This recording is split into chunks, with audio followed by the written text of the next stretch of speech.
something from them, it confirms the story they've already told themselves, that they still hold the power, that they're still in control of the emotional dynamic. But the move he won't expect is you coming back with nothing to ask for, no begging, no explaining, no emotional deep dive, just stillness, clarity, peace. When you've done no contact right, not as a tactic, not as a game, but as a true healing process, you come out the other side with a kind of emotional self-sufficiency that's incredibly powerful, because you no longer need him to explain anything. You're not looking for a justification. You've already sat with the discomfort.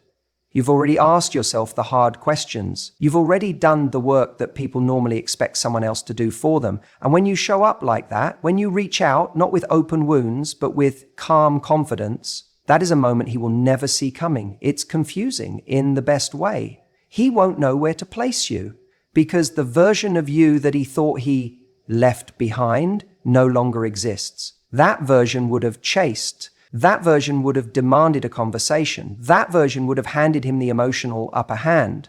But the woman who shows up after no contact, the one who doesn't come with emotional debt, that woman is someone he has to recalibrate around. He doesn't know how to predict her moves anymore. And that unpredictability, that's where your power lies. You see, most people, not just men, but people in general, rely on patterns. They find comfort in knowing how someone will react. If they ghost, they expect anger. If they pull away, they expect pursuit. If they hurt you, they expect you to either lash out or come back needing resolution. So when you break that pattern, when you return not to reignite the fire, but simply to acknowledge the experience and move forward, it sends a very different message. It says, I've already processed this. I'm already whole. Imagine getting a message that doesn't say, why did you leave? Or did you ever care about me? But something more like, hey, I just wanted to say, I hope you're doing well. I've learned a lot over the last few months, and I genuinely wish you the best. Now, that doesn't mean you're trying to get back together. It doesn't mean you're pretending nothing happened. It simply means you've reached a level of peace that's rare. And because it's rare, it's memorable. And the irony is, when you no longer need closure, that's when people are most tempted to give it to you. When you don't go digging for answers, that's when they start to feel the silence more than they ever did before. Your absence starts to speak. Your stillness starts to echo. Your strength, without a single word, becomes the loudest message of all. It's the opposite of what he prepared for. And when that happens, something powerful shifts. Not just in how he sees you, but in how you see yourself. You start to realize that closure was never in his hands to begin with, that you were never waiting for him. You were just waiting to remember your worth.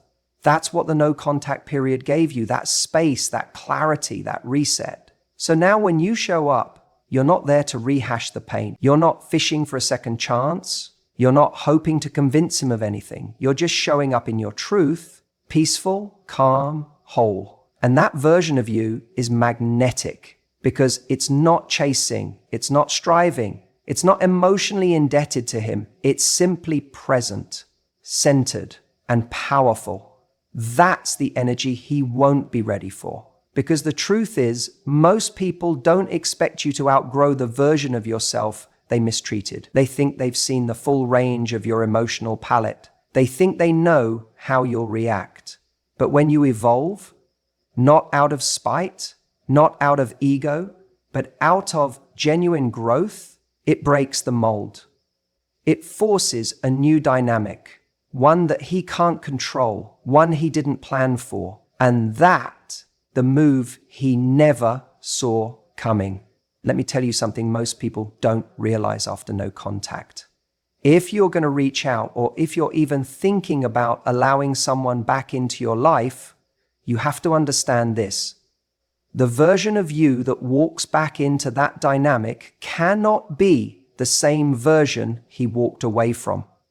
Here's the thing. Most guys assume that if they wait long enough, if they give you space, you'll eventually come back. the same. He thinks you'll come back still wondering what went wrong, still needing answers, still hoping that maybe this time he'll get it. But if you want to truly shift the dynamic, if you want to do the one thing he won't expect, you have to become someone he has to earn. He expects you to be passive. He expects the same emotional pattern. He expects that you'll be waiting at the door, even if it's disguised behind a casual message. But that's not who you are anymore. You've taken space. You've done the work. You've gone through the ache of detachment, and you've come out the other side. Now is the moment where you reintroduce yourself, but not with words, with energy, with a calm certainty that says, I'm not here to pick up the broken pieces. I'm here because I've already rebuilt myself.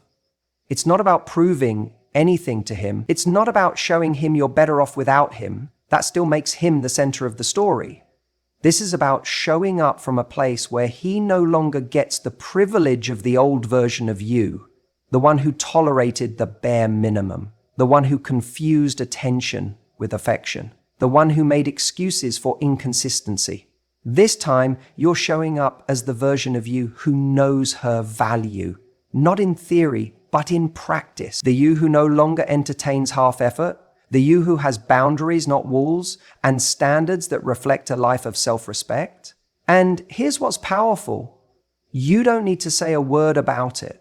You don't need to post cryptic quotes or tell him you've changed. He'll feel it. He'll feel it in how you speak, in what you don't say, in how little you try to impress him. He'll feel it when you don't rush to fill silences, when you don't cling to the moment, when you don't try to steer the conversation back to what we had. Because the you he's talking to now isn't trying to win him back. She's simply living her truth, and that truth is magnetic. When he realizes that he's no longer the emotional priority in your life, when he sees that your happiness isn't dependent on his validation, something shifts. He starts to realize, wait a minute, I used to have access to this. I used to be the one she shared her heart with. And now she's just here, calm, collected, and completely untethered to my approval. That's the moment the dynamic flips. That's the move he didn't expect. He didn't expect you to come back without the emotional neediness. He didn't expect to feel like he had to step up. He didn't expect that he'd have to work for your attention again. But that's the difference between someone who's just taking space and someone who's evolving during that space. It's tempting to use no contact as a tactic, as a strategy to get someone back. But when no contact becomes a period of growth, real internal growth, you no longer want what you used to want, at least not in the same way. You don't crave the old version of the relationship. You're not just hoping he'll say all the right things. You're watching actions. You're reading energy. You're tuned into how you feel around him. Does this still align with who I'm becoming? And if it doesn't, you're willing to walk. That's the ultimate shift. When you show up and you're willing to walk away, not because you're angry, not because you're playing a game, but because peace has become your baseline, that's when he knows you're different. And I promise you that difference is undeniable. So the move he won't expect, it's not about saying the right thing. It's not even about reaching out or waiting for him to reach out. It's about who you are when the moment comes, when you finally speak again, whether it's a text, a call, or seeing each other face to face. He's expecting the old you, the one who made space for him even when he wasn't showing up fully, the one who tried to smooth things over, the one who deep down just wanted him back. But that woman is gone. Now he's faced with someone who's clear, grounded, emotionally intelligent, and completely unattached to the outcome. Someone who isn't here to convince or chase or negotiate her worth. Someone who makes him realize, if I want to be in her world again, I have to earn my place. And trust me, he won't expect that. He might expect you to come back cold, bitter, defensive, maybe even a little needy. That's the image he has in his mind, because for most people, that's the pattern. After a period of silence, the typical move is to return with emotional baggage. Maybe there's anger still simmering or a hidden hope of rekindling things. Either way, he's expecting something reactive, something that validates the idea that he still has emotional control. But when you come back with peace, when you show up calm, grounded, and radiating self-respect. That's when you completely disarm him. He doesn't expect it because he knows what he left. He remembers the version of you who was trying to make it work even when it hurt. He remembers the you that was giving more than receiving. So when you return, not with a plea, but with poise, it throws him off balance in the best possible way. Now, I'm not saying you need to go out of your way to prove anything. That's the key. You don't prove, you simply are. You let your energy speak before your words do. The moment you message or bump into him or share something online that reflects your current life, the goal isn't to make him jealous. It's to subtly show, I'm good. I didn't just survive, I evolved. And here's the thing, positivity doesn't mean you fake a smile. It doesn't mean you pretend everything was okay. It means you've genuinely taken the time to heal. And you've found your peace, not in his absence, but in your own presence. That's rare. Most people use time and distance to ruminate, to replay old memories, to wonder what could have been. But when you use no contact as an actual growth period, not a waiting room, that's when you come back different. Now picture this. He hears from you or sees you out somewhere. And instead of drama or emotional overflow, he gets warmth, grace. You're genuinely happy to see him, not in a take me back kind of way, but in a I wish you well kind of way. That kills the ego because the ego was prepared for chaos. It was bracing itself to be begged, to be blamed, or to be worshipped. Instead, you offered peace. You offered a mirror that reflects back maturity. And that mirror says, this is who I am now, whether you're in my life or not. What's most powerful in that moment isn't what you say, it's what you don't say. You don't ask, why did you treat me like that? You don't bring up the late night texts he ignored. You don't relive the final argument. Why? Because that version of you, the one who needed those answers, she no longer runs the show. The woman who's standing here now doesn't need closure because she became the closure. And this doesn't mean you're pretending it didn't hurt. It just means you've stopped letting the hurt define your worth. That's what he doesn't expect. That the same woman he thought would spiral without him has built a life she actually enjoys, maybe even more than she did when he was in it. You see, most men don't actually fear losing you physically. What shakes them is realizing they've lost emotional access to you, that even if you were to speak again, it wouldn't feel the same. The dynamic has shifted, the power balance has recalibrated. And that warm, kind, self-assured energy you now carry, that's no longer his to influence.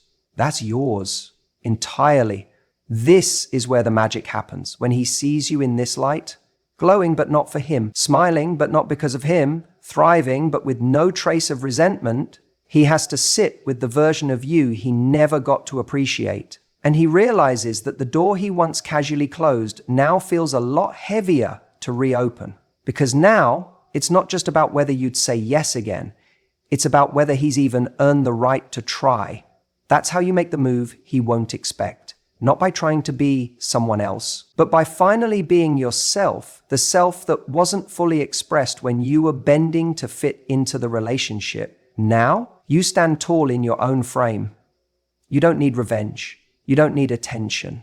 You just need to show up in your peace and let that speak volumes. Sometimes the most unexpected move is silence dressed as confidence. Don't bring up the past. Let him sit in it. It's such a simple idea, but it's powerful. Because here's the thing. When we come out of no contact, there's often this intense urge to unpack everything. To say, let me tell you how much you hurt me. Or, here's everything I've been thinking about these past few months. And on the surface, that feels like closure. It feels like honesty, but in reality, it's often just another way to reconnect through pain. And that is not the connection you want. See, what he expects, what so many people expect, is that when someone breaks silence, they're coming with an emotional invoice. They're coming to say, hey, here's what you owe me. Here's what you need to answer for. And when you do that, as valid as those feelings might be, you end up anchoring yourself to the version of you that still needs something from him. That version is rooted in the past. And if you bring that version back into the conversation, he gets to sit comfortably in the role he used to play. You're back in a dynamic he already knows how to navigate. One where you're emotional and he's distant. One where you're explaining and he's just listening. Or worse, not listening at all. But imagine this instead. You return after time apart and you say nothing about the past. You don't rehash the breakup. You don't list the ways he let you down. You don't bring up the promises that were broken or the ways he failed to show up. You simply arrive in the present moment, grounded, self-assured, and forward-focused. That silence, that absence of complaint or confrontation, that is what throws him off, because now he is the one sitting with the past. He is left wondering, why isn't she bringing it up? Does she not care anymore? Has she moved on? Has she become indifferent to what we were? And that, my friend, is where the shift happens. When you don't bring up the past, it creates a vacuum, and vacuums beg to be filled. He starts thinking about the last conversation you had, the last thing he said, how he left it, how you left it, how you left it. He goes back to all the things you might have said, and he begins replaying them in his own head because you're not giving him a script to follow anymore. You're not giving him cues. You're not guiding the emotional journey. He has to face his own mirror without your narration. And make no mistake, that silence, no, that's not avoidance. That's not suppression. That's not you being weak or refusing to speak up. That is restraint in its most powerful form. That's you saying, I've already felt what I needed to feel. I've processed it. I've grown from it. I don't need to dig it back up for you, because the real power lies in what you don't say. When you talk about the past, especially early after reinitiating contact, you risk giving him the false impression that you're still stuck there, that you're still emotionally tied to that version of the relationship. But when you don't bring it up at all, you communicate something so much deeper that you've already released yourself from it. And if he wants access to you now, he's going to have to meet you in the present, not pull you back into the mess he helped create. You see, emotional growth isn't always loud. It doesn't always announce itself with dramatic monologues or heartfelt confessions. Sometimes it's in the way you smile without needing to explain why you're okay. Sometimes it's in the way you let the silence do the talking. He might try to poke at it. He might say things like, "You never said how you felt," or "I'm surprised you're not more upset." And that's when you get to hold your power, not by jumping back into the narrative, but by simply saying, "I've already made peace with it." Full stop. No follow-up, no explanation. It's about emotional minimalism, doing less while saying so much more, because what you withhold can be just as meaningful as what you share. And when a man sees that you're no longer emotionally invested in reliving old pain, he realizes he doesn't have that kind of hold on you anymore. That's where the regret creeps in. That's when he starts to reflect, because you're not trying to make him feel guilty. You're not demanding closure. You're not chasing an apology. You're just done. And when you're done, you're free. You're not tied to who he used to be or who you used to be with him. You're in motion. You're evolving. You've become a woman who doesn't need a conversation about the past to validate the growth she's already lived through. That's what he won't expect. He won't expect the stillness, the calm, the lack of emotional volatility. He won't expect to meet a version of you who doesn't need to win because she's already won within herself. He won't expect you to let him sit in the discomfort of his own reflection while you move forward unbothered and unattached. So don't bring up the past. Let him feel its weight. Let him carry what he gave you to carry. And while he's doing that, you walk forward in peace. That's the real move. You don't need to give a whole monologue about how much you've changed. You don't have to send a long message spelling out how you've healed, evolved, or stepped into a new version of yourself. That's the trap most people fall into, thinking that transformation needs to be announced. It doesn't. In fact, the most powerful changes you'll ever go through are the ones that don't need to be spoken. They're just felt. When someone re-enters your life, especially someone who's used to having a certain level of control over you emotionally. They're not expecting you to show up calm. They're not expecting centered. They're definitely not expecting lightness. They're expecting drama, questions, unresolved emotions. They're expecting to find you in the exact same emotional place they left you in. And when you show up differently, when you walk back in without needing them to validate your worth or even acknowledge the past, that's when they pause. That's when they start questioning their assumptions. Let me tell you something. Showing that you've leveled up is not about changing your hairstyle, getting in shape, or curating a better Instagram feed. That's surface level. That's the version of transformation that people sell you because it's easy to package. But true change, the kind that's magnetic, comes from something much deeper. It's in your energy. It's how you carry yourself. It's how you no longer react to things the way you used to. It's how you don't need closure anymore because you gave that to yourself. That's what catches people off guard.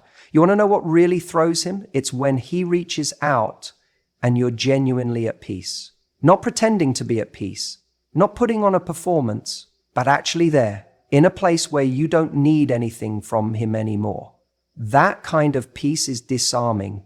And it's not something you can fake. You can't replicate it with carefully crafted messages or timed replies. You get there by doing the real work, by facing the hard truths, by letting go of what you thought the relationship was going to be, by choosing yourself every single day when it would be easier to chase the ghost of what you lost. So when you finally do make contact again, whether by choice or circumstance, don't fall into the trap of trying to prove your glow up. Let it speak for itself. Let your calm be louder than your words. Let your self-respect take up more space than your need to be understood. And when he tries to prod at the past, when he wants to know why you went quiet, what you were thinking, what changed, you don't owe him a detailed report. You don't owe him anything that takes you out of the energy you're in now. Because here's the truth. If you've really done the work, you'll realize you're not coming back to the same dynamic. You're not walking into this with the same version of you that once tolerated breadcrumbs, confusion, or emotional inconsistency. You've outgrown the conversations that go nowhere. You've outgrown trying to decode mixed signals. You're no longer interested in proving your value to someone who should have seen it from the start. And when that's the place you're operating from, everything about your presence shifts. You don't chase. You don't beg. You don't shrink. You simply exist in your truth, and that truth, that self-assurance, is what commands respect, even from the one who once took you for granted. And I know some people worry, what if he doesn't see how much I've changed? But that's the wrong question. The real question is, does it even matter anymore if he sees it? Because if your change is authentic, you'll realize it was never about getting him to notice. It was about you becoming the person who no longer needs his notice. That's the shift. That's the evolution. When your life starts reflecting your standards, your peace becomes your protector, and you stop letting other people's attention define your value. That's what he won't expect. He won't expect you to be whole. He won't expect you to be happy. He won't expect you to be free. And the most unexpected move of all is showing him that your world didn't pause without him in it. That's when everything changes. The most unexpected move you can make after no contact is not running back with your heart in your hands, hoping for something to be different. It's not about throwing the doors wide open and waiting with bated breath for them to walk back in and finally say all the things you've longed to hear. No, the real curveball, the thing that throws someone completely off their game, is when you leave the door just slightly ajar, not flung open like a desperate invitation. Because here's the truth, when someone loses you, when they feel the cold space where your warmth used to be, they expect that if they knock, you'll come running. They expect access. They think she's just one message away. They believe the moment they miss you, you'll be right there, available, waiting, hoping. That expectation is often the foundation of their confidence. But when you go no contact, not as a game, but as a genuine act of self-respect and healing, you send a clear signal. I'm no longer participating in something that wasn't serving me. That silence isn't just empty space. It's powerful. It's you reclaiming your peace. And what comes next matters just as much as that silence. So when the time comes and you reappear, not because you need something, not because you're chasing closure, not because you're secretly hoping they've changed, but simply because you've grown into a new version of yourself, your energy shifts. Everything. What they don't expect is your neutrality. They don't expect to hear calm in your voice. They don't expect kindness that isn't bait. They don't expect the absence of emotional charge, because most people return either with fire or neediness. But you show up cool, composed, complete. You let them feel your absence, even in your presence, and then you leave the door just slightly ajar. You're not saying, come in, let's start over. You're not saying, prove to me you've changed. You're simply acknowledging, I've changed. You're no longer who you were when they left. You're not operating from the same script. Your self-worth isn't tethered to whether or not they come back.